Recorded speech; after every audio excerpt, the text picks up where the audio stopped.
شهر رمضان الذي أنزل فيه القرآن هدى للناس وبينات من الهدى والفرقان. الحمد لله رب العالمين، الصلاة والسلام على رسول الأمين محمد وآله وصحبه أجمعين وبعد. 15واں پارہ یعنی سبحان الذی کی تفسیر انشاءاللہ آپ کے سامنے پیش کیا جائے گا. چلیے انشاءاللہ شروع کرتے ہیں. پارے 15 کا خلاصہ آپ کے سامنے پیش کریں گے. سب سے پہلی چیز پارے 15 کے اندر اللہ رب العالمین نے معراج کا واقعہ ذکر کیا ہے.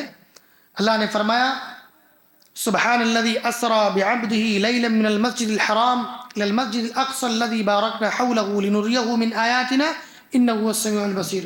اللہ رب العالمین نے اللہ کے نبی صلی اللہ علیہ وسلم کو ایک ہی رات میں مکۃ المکرمہ سے مسجد اقصی یعنی فلسطین لے کر گیا، اور پھر اسی رات میں اللہ رب العالمین نے نبی کریم صلی اللہ علیہ وسلم کو معراج کرائی، یعنی آسمان کے اوپر لے کر کے گئے. اور یہ معراج جو ہے جسمانی ہوئی ہے. لوگوں میں یہ پروپیگنڈا پھیلایا کہ یہ خواب تھا اور نبی صلی اللہ علیہ وسلم کا جسم مکہ کے اندر موجود تھا، ان کے گھر میں ہی موجود تھا، اور وہ خواب میں سیر کر رہے تھے، صرف روحانی ان کی روح گئی تھی. یہ بالکل خطا کتاب و سنت کے خلاف ہے عقیدہ. اللہ کے نبی صلی اللہ علیہ وسلم کو جو معراج کروائی گئی ہے وہ جسمانی تھی. فرشتے آئے ان کو لے کر کے گئے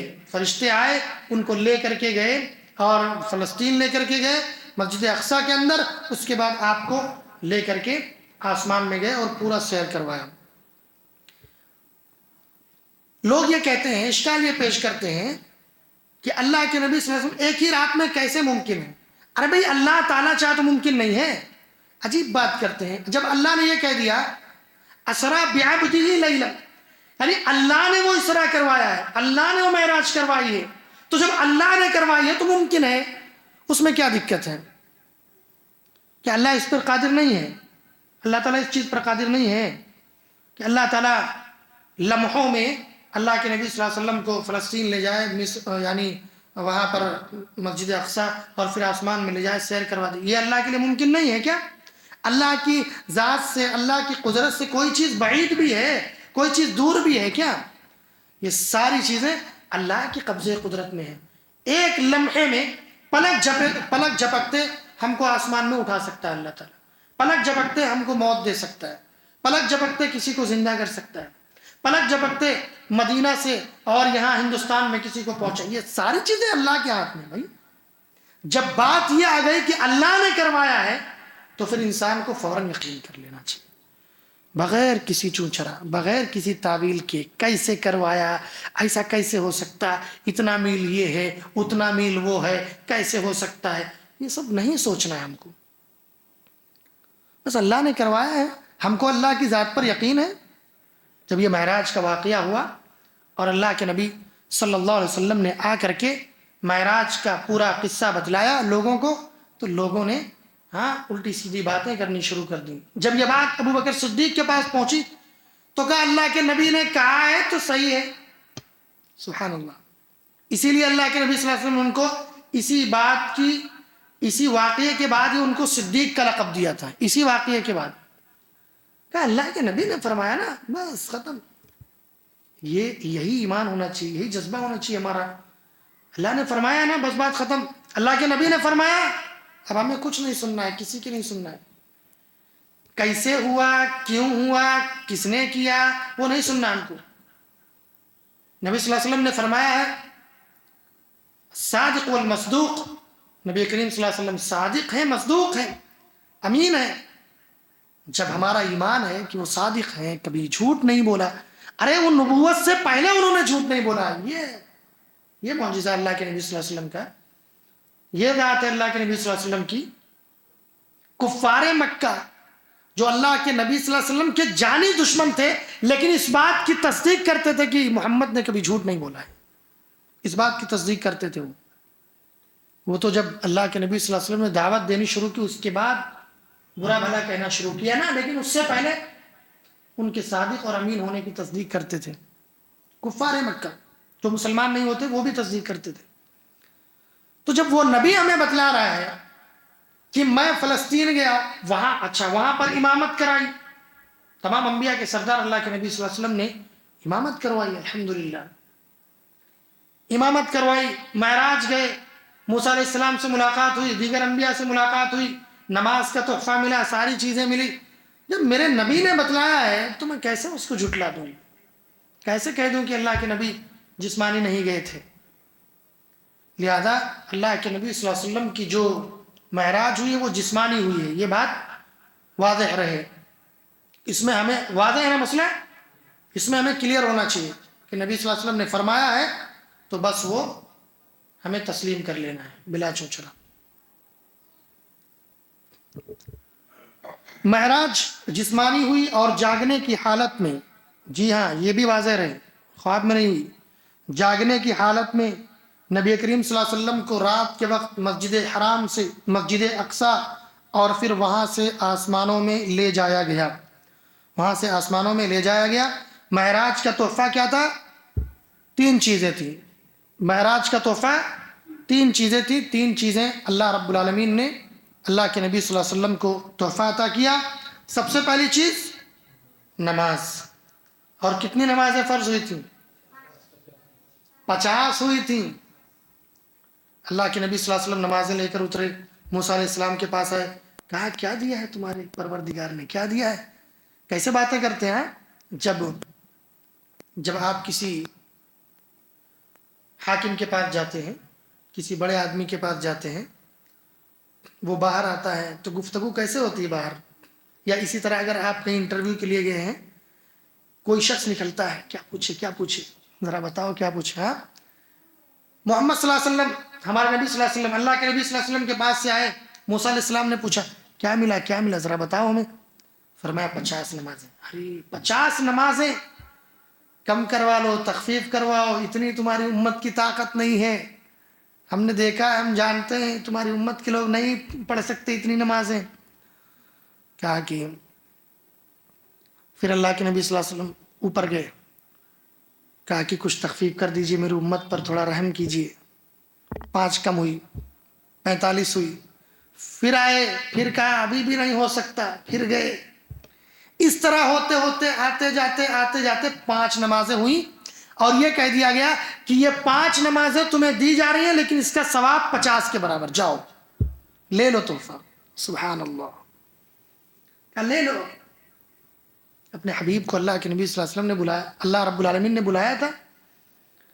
اب یہ آئے، موسیٰ علیہ السلام نے کہا پھر جاؤ، کہا اب مجھے شرم آ رہی، اب نہیں جاؤں گا میں۔ ہاں، اللہ کے نبی فرماتے ہیں اب مجھے حیا آ رہی، اب نہیں جاؤں گا کم کروانے۔ 50 سے 5 لے، اب اور کیا کم ہوتا۔ اور یہ بھی کہہ دیا گیا تھا کہ یہ لوگ 5 جو 50 کے برابر، تو اب جانا بھی اچھا نہیں لگتا تھا، پھر بھی کتنی بار آئے گئے۔ تو یہ نماز، یہ معراج کا تحفہ ہے، یہی وہ عبادت ہے جس کو اللہ رب العالمین نے اپنے حبیب کو اپنے پاس بلا کر کے عطا کیا ہے۔ سبحان اللہ، یہی وہ تحفہ ہے جس میں ہماری کتنی سستی، کتنی کاہلی۔ اب یہ رمضان ہے تو ذرا مسجد رونق نظر آ رہی ہے، دعا کرتا ہوں پروردگار رمضان کے بعد بھی ایسے ہی رونق قائم رہے، ورنہ سالوں سے ہم سے زیادہ تجربے کار آپ لوگ ہیں، آپ لوگ جانتے ہیں رمضان کے بعد کے کیا حالات ہیں۔ ہماری تو عمر بھی کم ہے، آپ لوگ زیادہ تجربہ کار ہیں۔ تو یہ نماز کا تحفہ اللہ رب العالمین نے معراج کے وقت میں دیا۔ اور دوسرا تحفہ کیا تھا؟ سورۃ البقرہ کی آخری آیتیں، 2 آیتیں، وہ بھی معراج کے وقت میں اللہ رب العالمین نے دیا تھا۔ اور تیسرا تحفہ کیا تھا؟ آپ صلی اللہ علیہ وسلم کی امت میں ہر ایک ایسے آدمی کو بخش دیا گیا جو اللہ کے ساتھ کسی کو شریک نہ کرے اور کبیرہ گناہوں سے بچا رہے۔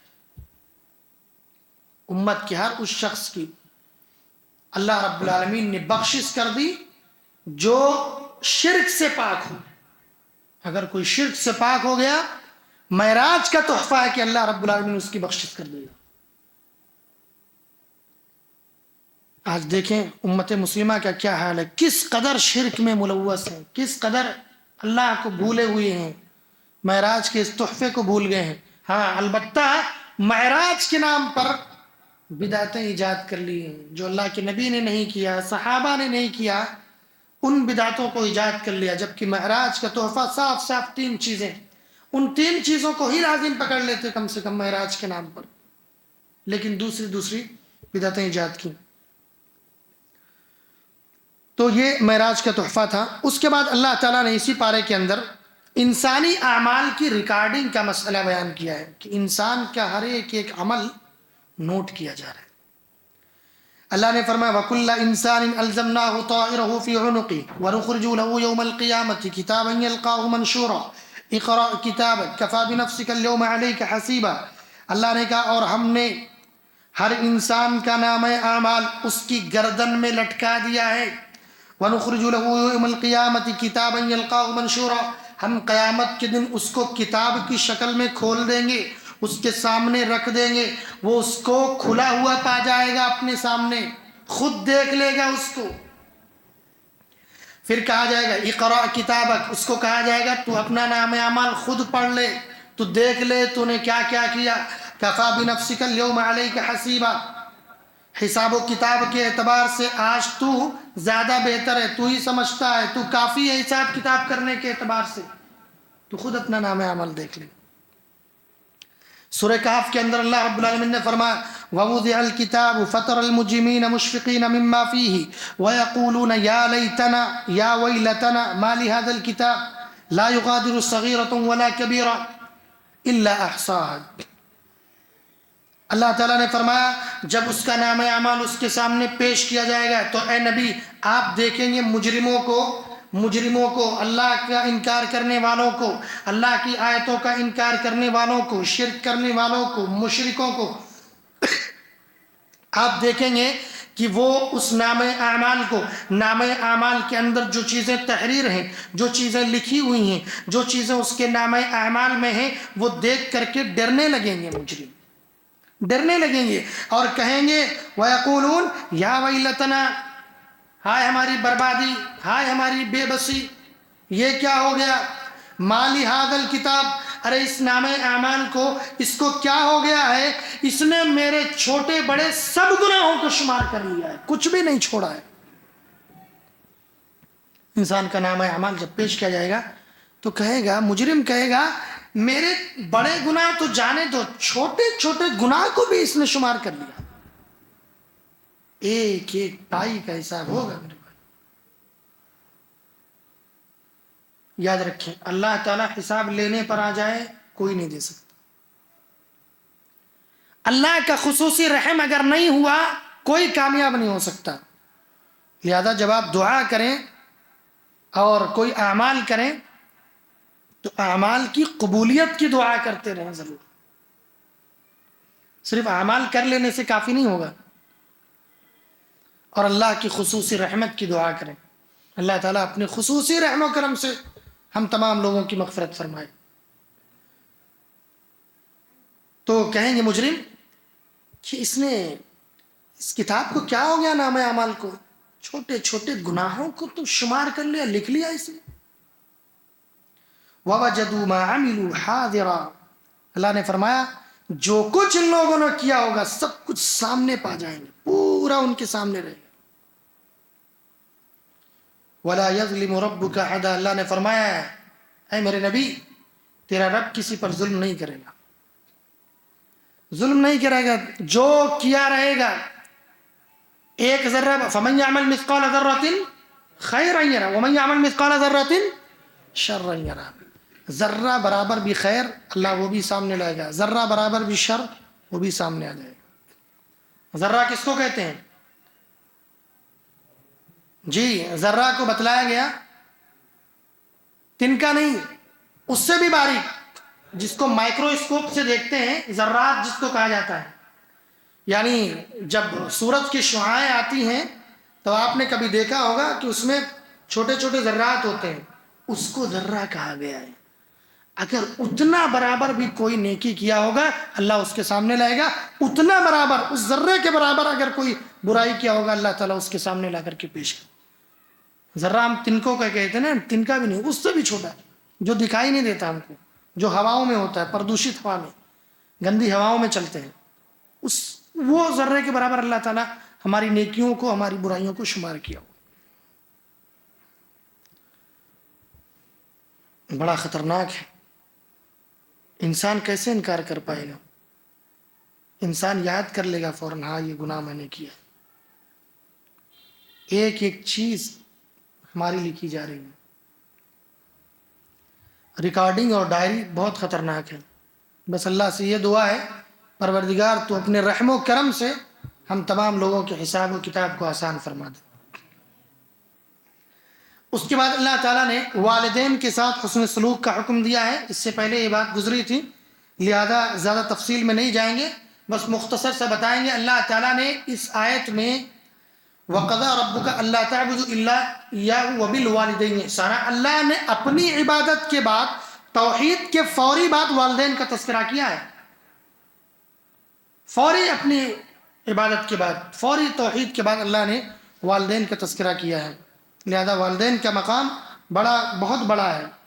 اللہ نے فرمایا اگر تم میں سے، تمہارے والدین میں سے دونوں بڑھاپے کو پہنچ جائیں، یا دونوں میں سے کوئی ایک بڑھاپے کو پہنچ جائے، فلا تقل لهما اف، تو ان کو اف تک نہ کہو. کیا مطلب؟ اف تک نہ کہو لیکن چیلا لے کے مارو. ہاں، اف تک نہ کہو یعنی ناگواری کا اظہار تک نہ کرو، اپنے چہرے پر شکن نہ لاؤ.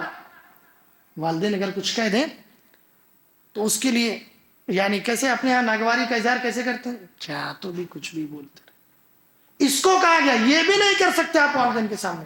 اب آپ ذرا ہم اپنے اعمال کا جائزہ لیں، کیا ہم نہیں کرتے ایسا؟ ارے یہاں تو جھڑک دیتے، الٹی سیدھی باتیں کرتے، گالیاں دیتے، برا بھلا کہتے، گھروں سے نکال دیتے، اولڈ ایج ہوم میں ڈال دیتے. کیا حالت ہوگی آپ کا، کیا حش ہوگا، کیا انجام ہوگا. اف نہیں کر سکتے، اف یہ نہیں کر سکتے آپ. ولا تنہرہما، اللہ نے فرمایا ان کو جھڑکیاں مت دو، ان کو جھڑکی مت دو. وقل لہما قولا کریما، ان سے نرم گفتگو کرو، میٹھی باتیں کرو، اچھی باتیں کرو.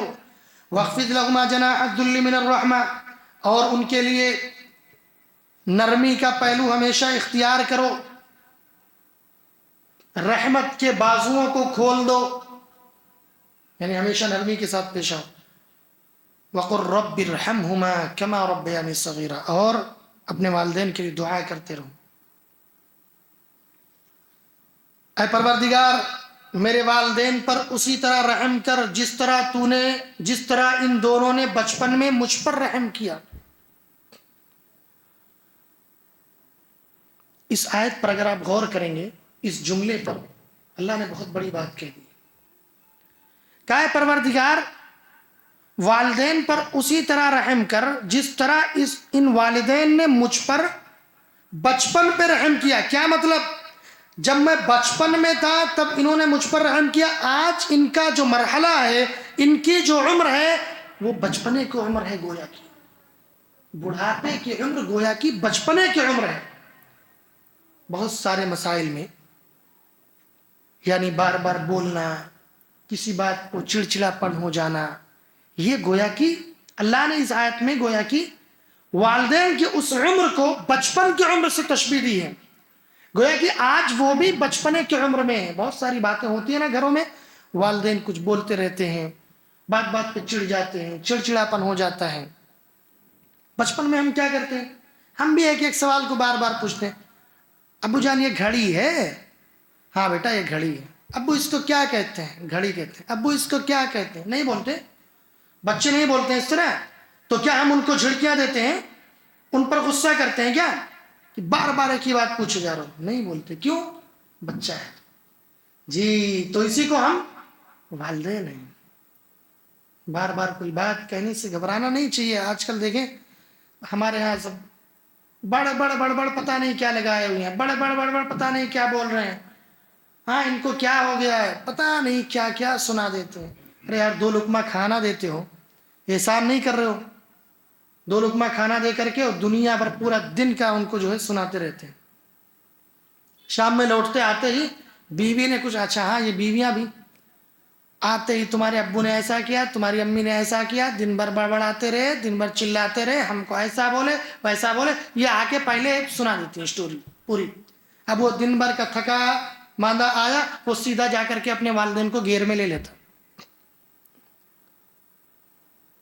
یاد رکھیے، میں ان ماؤں بہنوں سے کہنا چاہتا ہوں جو آج اپنے والدین کی یا اپنے گھر میں جو ساس ہے ان کی عزت نہیں کرتی ہیں، کل کو آپ بھی ساس بنیں گی، آپ بھی اس دن کے لیے تیار ہو جائیے. جیسا کریں گی ویسا ہی پائیں گی. اس سلسلے میں نے آپ کو ایک واقعہ بتلایا تھا اس سے پہلے. لہذا والدین کی خدمت میں کسی بھی قسم کی کمی نہیں آنی چاہیے. تو اللہ تعالیٰ نے اس آیت میں یہ عرض کر رہا تھا کہ یہ بتلایا کہ جس طرح انہوں نے بچپن میں مجھ پر رحم کیا، اللہ تو ان پر رحم کر. یعنی آج ان کا گویا کہ بچپنا ہے، بہت سارے معاملات میں وہ سوجھ بوجھ، وہ عقل نہیں ہے. ظاہر ہے عمر کے ساتھ عقلیں بھی بڑھتی چلی جاتی ہیں، یعنی نیچے کی طرف چلی جاتی ہیں. جس طرح عمر بڑھتا جاتا ہے عقلیں بھی ماند ہوتی چلی جاتی ہیں، دماغ ماند ہو جاتا ہے، سنائی کم پڑتا ہے، دکھائی کم، بہت ساری چیزیں آ جاتی ہیں. اور یہ ہم سب پر آنے والا ہے. نوجوانوں سے کہوں گا خوش نہ رہیں، ہم سب پر یہ دن آنے والا ہے. آج جو اپنے والدین کے ساتھ کریں گے کل آپ کے ساتھ وہی معاملہ ہوگا. سب کو بوڑھا ہونا ہے، یاد رکھیے. اللہ ماشاء اللہ اگر کوئی پہلے ہی دنیا سے چلا گیا، اگر نہیں گیا تو بوڑھا تو ہونا ہے نا. بڑھاپا تو آئے گا، بچپنا، جوانی کی عمر، اس کے بعد بڑھاپا. 3 مرحلے ہیں زندگی کے، تینوں سے ہمکنار ہونا ہے، 2-4 ہونا ہے ہر کسی کو.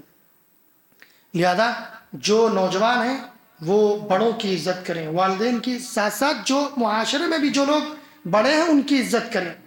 آج آپ عزت کریں گے کل کو آپ کے لوگ یا بچے آپ کی عزت کریں گے. اس کے بعد اللہ تعالیٰ نے یہ فرمایا کہ زمین پر اکڑ کر نہ چلو. وَلَا تَقْفُ مَا لَيْسَ لَكَ بِهِ عِلْمٌ إِنَّ السَّمْعَ وَالْبَصَرَ وَالْفُؤَادَ كُلُّ أُولَئِكَ كَانَ عَنْهُ مسئولا. زمین پر اکڑ کر نہ چلو. اور اللہ نے کہا کہ تم ایسی چیز کے پیچھے مت بھاگو جس کا تمہیں علم نہیں ہے. جس کا علم نہیں ہے اس کے پیچھے مت بھاگو، جس کے بارے میں جانکاری نہیں ہے اس کے پیچھے مت بھاگو. اور فرمایا کہ یہ کان، یہ آنکھ، یہ دل، ان سب سے سوال کیا جائے گا. یہ سب بھی مسئول ہوں گے.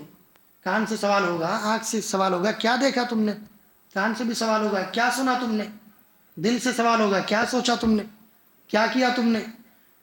دل سے سوال ہوگا کس چیز کی طرف، جس انسان کے جسم کے اندر تم پیوست تھے اس کو کس چیز کی طرف لے کر گئے، اس سے بھی سوال ہوگا. ہر ایک سے اسی کے متعلق سوال کیا جائے گا. وَلَا تَمْشِ فِي الْأَرْضِ مَرْحًا. زمین پر اکڑ کر مت چلو، یعنی تکبر اور گھمنڈ میں، کبر و غرور میں. زمین پر اکڑ کر مت چلو، نارمل انداز میں چلو. إِنَّكَ لَن تَخْرِقَ الْأَرْضَ وَلَن تَبْلُغَ الْجِبَالَ طُولًا. تم زمین کو پھاڑ نہیں سکتے تو زیادہ اکڑو مت، اتراؤ مت، گھمنڈ مت کرو، غرور مت کرو. وَلَن تَبْلُغَ الْجِبَالَ طُولًا. پہاڑوں کی بلندی تک بھی نہیں پہنچ سکتے. لہذا تم جہاں ہو تمہاری اوقات جتنی اتنے میں رہو. سیدھا سیدھا اللہ نے بتلا دیا. اور انسانوں کے اوقات میں بار بار یہ بات ذکر کر چکا ہوں. بھئی اللہ کے سامنے، شریعت کے سامنے، اسلام کے سامنے ہاں کیا حیثیت ہے انسان کی؟ کوئی حیثیت نہیں ہے. بس اللہ نے جو دیا ہے اللہ کی روزی سے کھاؤ، اللہ کا ذکر و اذکار کرو. اسی طرح اللہ رب العالمین نے اسی پارے کے اندر ذکر کیا کہ قرآن میں شفا ہے. قرآن میں شفا ہے. اس کا مطلب دعا تعویذ نہیں ہے. اس کا مطلب قرآن مجید اللہ رب العالمین کی طرف سے بطور شفا بھی نازل ہوئی ہے. سورہ فاتحہ کو الگ سے شفا کہا گیا ہے. قرآن مجید کی آیتوں کو پڑھ کر کے رقیہ شرعیہ جو ہوتا ہے دم کر سکتے ہیں، اس میں شفا ہے. اللہ نے شفا رکھا ہے. اور قرآن مجید میں شفا کرنے کا مطلب صرف دعا تعویذ نہیں ہوتا ہے. تعویذ لٹکا لو، ہاں ان کو فلاں جگہ بھیج دو، وہاں مل جائے گا، وہاں اتنی تعویذ مل رہی، یہ مل رہی، یہ نہیں ہے اس کا مطلب. قرآن میں شفا کا مطلب یہ ہے کہ انسان کے دلوں کی جو کجی ہوتی ہے، دلوں میں جو کدورت ہوتی ہے، جو بغض حسد کینہ ہوتا ہے، قرآن پڑھتے پڑھتے، اللہ کی آیتیں پڑھتے پڑھتے اللہ تعالیٰ وہ دور کر دیتا ہے، اس کا دل نرم ہو جاتا ہے، شرک سے پاک ہو جاتا ہے، گناہوں سے پاک ہو جاتا ہے، بدعات و خرافات سے پاک ہو جاتا ہے جب وہ قرآن پر عمل کرتا ہے، قرآن کو پڑھتا ہے، قرآن کی تلاوت کرتا ہے۔ یہ ہے شفا کا مطلب۔ شفا کا مطلب تعویذ لٹکانا نہیں ہوتا ہے جیسا کہ لوگوں نے بنا رکھا ہے۔ یہ چند باتیں تھیں۔ اس کے بعد سورہ کہف شروع ہوتا ہے۔ مفسرین کہتے ہیں کہ یہودیوں نے نبی کریم صلی اللہ علیہ وسلم سے 3 باتیں پوچھی تھیں۔ روح کی حقیقت کیا ہے، اور اصحاب کہف اور ذوالقرنین کون تھے۔ کہتے ہیں کہ یہی سوال اس سورت کے نزول کا سبب بنا۔ جو کفار نے، مشرکین نے جو سوال کیا تھا، اسی سوال کے جواب میں اللہ تعالیٰ نے یہ سورت نازل فرمائی۔ نبی کریم صلی اللہ علیہ وسلم نے فرمایا تمہیں کل جواب دوں گا۔ آپ نے کیا فرمایا تھا؟ تمہیں کل جواب دوں گا۔ لیکن اس کے بعد 15 دن تک جبریل علیہ السلام وحی لے کر نہیں آئے۔ پریشان۔ آپ نے فرمایا تھا کل تمہیں جواب دوں گا، 15 دن تک غائب جبریل علیہ السلام۔ کیوں؟ اللہ کے نبی صلی اللہ علیہ وسلم نے انشاءاللہ نہیں کہا تھا۔ جی ہاں، ماشاءاللہ، انشاءاللہ نہیں کہا تھا۔ اللہ نے فوراً آپ کی گرفت کی، کہا کہ انشاءاللہ کہہ دیا کرو۔ کوئی عمل جب ٹالو آگے کے لیے تو انشاءاللہ کہہ دیا کرو۔ انشاءاللہ کا مطلب جب اللہ چاہے گا تب یہ میں کل تمہیں بتلاؤں گا، اللہ چاہے گا تب میں یہ عمل کروں گا، اللہ چاہے گا تب میں یہ کام کروں گا۔ یعنی اللہ کی مشیت کے بغیر میں کچھ نہیں کر سکتا، کوئی بھی انسان کچھ نہیں کر سکتا۔ تو اگر کوئی کہتا ہے کہ میں کل یہ کام کروں گا، اللہ نہ چاہے تو آج ہی چلے گئے، اللہ کے یہاں چلے گئے، پھر کیا ہوگا؟ تو اللہ کی جب مشیت شامل حال ہوگی تب آپ وہ کام کر سکیں گے، ورنہ نہیں کر سکیں گے۔ کہف کے معنی دراصل غار کے ہوتے ہیں۔ غار، کہف کے معنی غار۔ اس کی ابتدائی 10 آیات اور آخری 10 آیات کی فضیلت حدیث میں بیان کی گئی ہے کہ جو ان کو یاد کرے اور پڑھے گا وہ فتنہ دجال سے محفوظ رہے گا۔ یہ صحیح مسلم کے اندر حدیث موجود ہے۔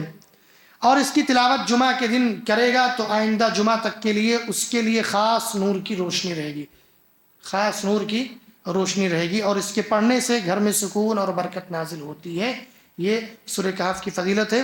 اس میں اصحاب الکہف کا قصہ بھی بیان کیا گیا ہے جو بڑا طویل ہے، لہذا آپ لوگ اس قصے کو خود تفسیر کی کتابوں میں جا کر کے خود مطالعہ کریں۔ وقت کافی ہو چکا ہے۔ اللہ تعالیٰ سے دعا ہے اللہ تعالیٰ ہم تمام لوگوں کو قرآن و سنت پر عمل کرنے کی توفیق عطا فرمائے، زیادہ سے زیادہ قرآن مجید کی تلاوت کرنے، پھر اسی کے مطابق زندگی گزارنے کی توفیق عطا فرمائے۔ آمین۔ السلام علیکم۔